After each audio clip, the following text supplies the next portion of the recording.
இந்த வரலாறு சொல்கிறேன்னா பெரிய படிப்பாளி ஒன்றும் இல்லை. பைபிளில் கொஞ்சம், குரானில் கொஞ்சம், சில கேள்வி ஞானம், சரித்திரம் இதெல்லாம் படித்து இறைவனோட அருள் வேண்டி சொல்லிக்கிட்டு இருக்கிறேன். தவறுகள் ஏதாவது மிஸ்டேக் இருந்தால் கமெண்ட் பாக்ஸில் சொல்லுங்கள். இதில் நம்ம குழந்தை அப்போது அபுதாலிப் அவங்க பெரியப்பா வந்து வியாபார விஷயம் போகும்போது இவரும் கூட போகிறார். அங்கே ஒரு பஹீரான்ற ஒரு கிறிஸ்துவ பாதிரியார் வந்து அவரை பார்த்து அப்படியே அவருடைய ஒளியை பார்த்து கணிக்கிறார். இவர் தான் இறைவனோட இறுதி தூதர் அப்படின்னு வியாபாரிகளுக்கெல்லாம் அடையாளம் சொல்கிறார். ஆனால் நம்ம முகமது ஸல்லல்லாஹு அலைஹி வஸல்லம் வந்து கல்விலாம் ரொம்ப ஒன்றும் படிக்கலை. ஆனால் வந்து வில்வித்தை இதெல்லாம் நல்லா படிச்சிருக்கிறாரு. ஆன்மீக வழியில் கெட்டிக்காரராக இருக்கிறாரு. என்ன குறைஷ் இனத்தவரெல்லாம் ரொம்ப சிலை வழிபாட்டில் தான் இருக்காங்க. எந்த மதம் அப்படின்ற கான்ஷியஸ் அப்போ அரபி மக்கள்கிட்ட கிடையாது.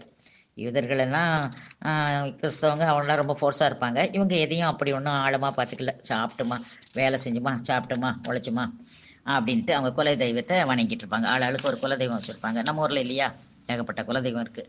அந்த மாதிரி அவங்களும் குலதெய்வம் வச்சு வணங்கிட்டு இருப்பாங்க. இந்த யூதர்களும் கிறிஸ்தவர்களும் அப்போ ரொம்ப வேகத்தில் இருக்காங்க. நாங்கள் தான் கெட்டிக்காரங்க, நாங்கள் தான் பக்திமான்கள், நாங்கள் தான் இறைவனை அறிந்தவர்கள், நாங்கள் தான் மக்களிடையே இறைவனை கொண்டு சேர்க்கிறோம் அப்படின்ற ஓயாமல் பெருமை தான் ரெண்டு பேருக்கும். ஆனால் அதே நேரத்தில் இவர் வந்து தோன்றார். ரொம்ப அடக்கமான நபிகள் ஸல்லல்லாஹு அலைஹி வஸல்லம் வந்து தோன்றார். அது வந்து ஒரு ஒரு அருமையான எழுச்சியாகுது. அரபு தேசத்துலேயே பிரமாதமான எழுச்சியாக மாறுது. உலக வரலாற்றிலே இது மாபெரும் எழுச்சியாக மாறுது. அதுதான் ரொம்ப அதிசயம். சரி, இப்போ வந்து இவர் பெரிய தந்தை கொண்டு வர்றதெல்லாம் எடுத்து வியாபாரத்து ரீதியாக நல்லா விற்றுக்கிட்டு இருக்கிறார். ரொம்ப நேர்மையானவராக இருக்கார். அதனால அவருக்கு அல் அமீன்னு ஒரு பட்டம் கூட கொடுக்குறாங்க. மற்ற ஆட்களை எங்களுதையும் விற்று கொடுங்க, எங்களுதையும் விற்று கொடுங்கன்னு கேட்குறாங்க. அதுலேயே ஒரு பெரிய செல்வச்சி மாட்டி கதிச்சா அம்மையார் ஒன்று வியாபாரத்தில் இருக்காங்க. அவங்களுக்கும் இவர் வந்து கொஞ்சம் வேலையும் செய்கிறாரு, வித்தும் கொடுக்குறாரு, வாங்கி கொடுக்குறாரு, இந்த வேலை செய்கிறாரு. இப்போது இதெல்லாம் நடந்துட்டு இருக்கும்போதே அங்கே ஒரு பெரிய மழையில் அவங்களுடைய காபா கட்டடம், அங்கே வணங்குற காபா கட்டடம் வந்து கொஞ்சம் இடிஞ்சு விழுதுருது. அது ஏற்கனவே நஞ்சு போய் தான் கிடக்குது. ரொம்ப காலம் ஆயிடுச்சு. ஏன்னா இப்ராஹிம் நபி கெட்டினது. இப்ராஹிம்னா நிறையா ஒரு 3000 4000 வருஷத்துக்கு முன்னால் இதில் வந்து பைபிள் எல்லாம் ஆபிரகாம்னு வரும். அவர் கெட்டினது.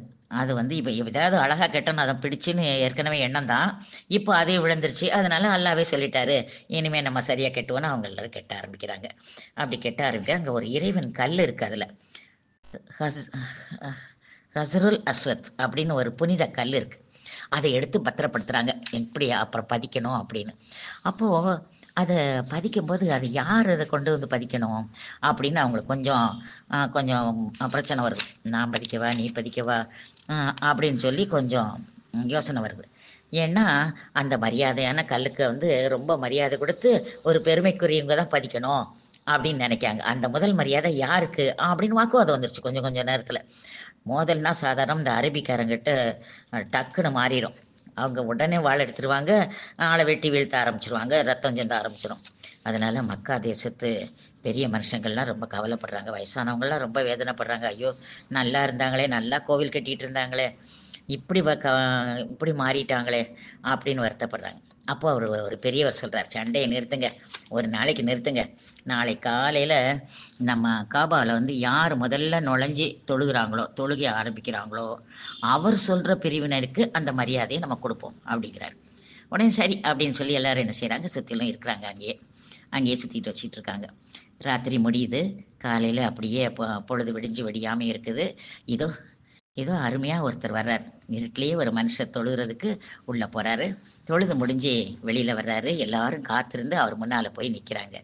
யார் இது இருட்டோட வந்து தொழுகிறது அப்படின்னு பார்க்கும்போது நம்ம ஆள் தான், முகமது ஸல்லல்லாஹு அலைஹி அப்படின்னு அழகான இளைஞராக வந்து நிற்கிறார்.